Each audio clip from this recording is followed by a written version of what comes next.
Hey, this is your host, Rick Houston. Before we get down to business in this week's episode, how about hitting those subscribe, like, and notification buttons? With all that out of the way, let's get on with the show. There seemed to be also 2004 a little bit of a line in the sand that was crossed that season when it came to run-ins with other drivers. I mean, looking back on your career early in the Busch Series, I mean, I was there both of your full-time years basically every week. Then early in your Cup career, I can't recall any incident between you and any other driver. I think there might have been something between you and Dale Jr. at Dover. But later on, you did have your share of run-ins with other drivers. Had you actually changed your way of thinking? Or was that basically just heat-of-the-moment things that you hadn't encountered earlier in your career? Well, I don't know what you're talking about in particular. I've certainly had some run-ins with drivers. There was Kevin Harvick at Dover, at Pocono. There was Jeff Gordon, I think, at Bristol, and then somewhere else. Yeah, I can go through those easy. So Kevin and I had a couple go-arounds. I think that year there was a few things we probably didn't agree on. Kevin is very hard-headed and stubborn, and I've been told I'm the same.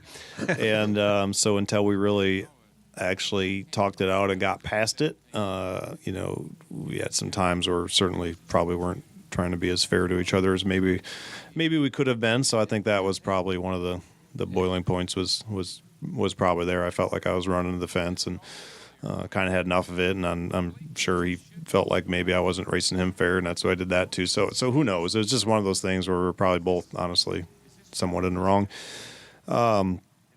The Jeff Gordon thing, and I'm pretty sure he believes me by now, but I'm not positive because we've laughed about it, talked about it a lot. But that was a 100% accident. I mean, that was a 100% accident. It was just that race at that time, I was so deflated, and we came to white, and I was like, I didn't care if I finished third or fourth. Like, why am I going to spin on Jeff Gordon for no reason to finish third? So I was leading the race.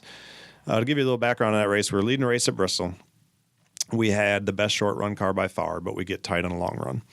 And Kurt Busch just started driving for Penske, and I don't think this was 2004 though. This must have been 2005 because because Kurt won the championship in 2004 for Roush. So actually, it's probably 2006. I don't know. Anyway, the one you're talking about, the Jeff Gordon, we were leading the race, and I caught a lap car, and it was Dale Jarrett, and he's driving that Toyota for Michael, and I didn't want to knock Dale out of the way. It was on the bottom racetrack.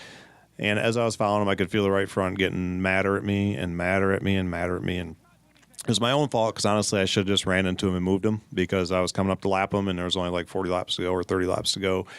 And I didn't want to do that. I had a lot of respect for him. I was like, I hate getting ran into. I don't want to run into him. He's getting ready to get lapped. I don't want to, insult injury and all that. So I stuck it out and kept going and going and going.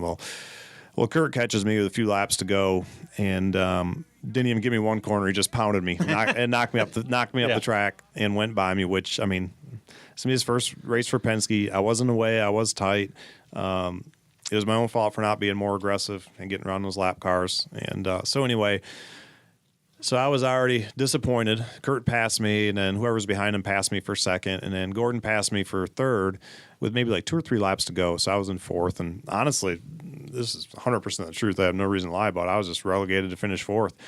And we came off turn 4, and we went down into turn 1, and I still don't really know why, to be honest with you. I think he just wanted to make sure I didn't get under him, but he just slowed way, way, way up to make sure he was stuck on the bottom and caught me by surprise, and I kind of wasn't paying attention. It was a really long race and was tired, and I was like, I was just going to float it into the corner and finish fourth. I had no intention even trying to set him up for a pass because I was so tight. And honestly, when he stopped to park behind me, I mean, that's when the cars, you couldn't pound on them like you could after they did CO2 cars and stuff. You could barely touch the back of them. They'd spin out. And I went in there and just tapped them.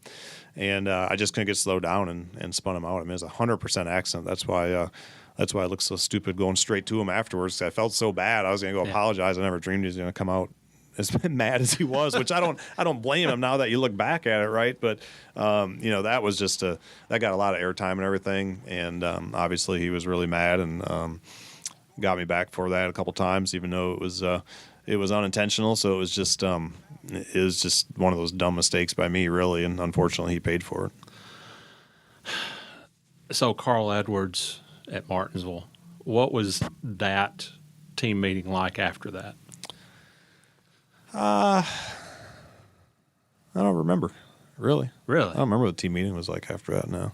Were you and Carl okay, or did you talk? We ended up being okay. There was a couple of years there where we didn't really care for each other very much, So I think a lot of that was probably, me being, if I want to be real honest, me probably being a veteran and being there longer, and then you kind of get get Carl coming in there, and Carl has a few personality things that are just different than mine. Doesn't mean that either one of us are right or wrong, but they're just kind of different, and I think there's a lot of things that would irritate me a little bit, and then I don't know, the Martinsville thing when he got mad at me. I mean, he caught me to pass me and knock me out of the way, and as I told you, I hate getting run into, and I try not to run into other people. Well, he ran into me to pass me, so I went in the next corner and I hit him like twice as hard and passed him back because I didn't appreciate him running the back of me. I mean, he was my teammate. I was going to let him go the next straightaway when he got under me, like we used to always do, and that was what all that was about. All I did was run in the back of him. Like he ran into me, I just hit him harder, because I get aggravated at Martinsville anyway. It wasn't a good place for me because I would just I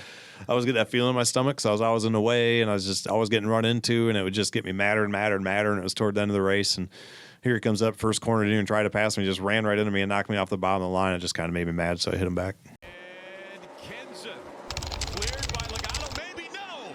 Kenseth takes him out. Logano into the wall. Caution comes out and the crowd roars.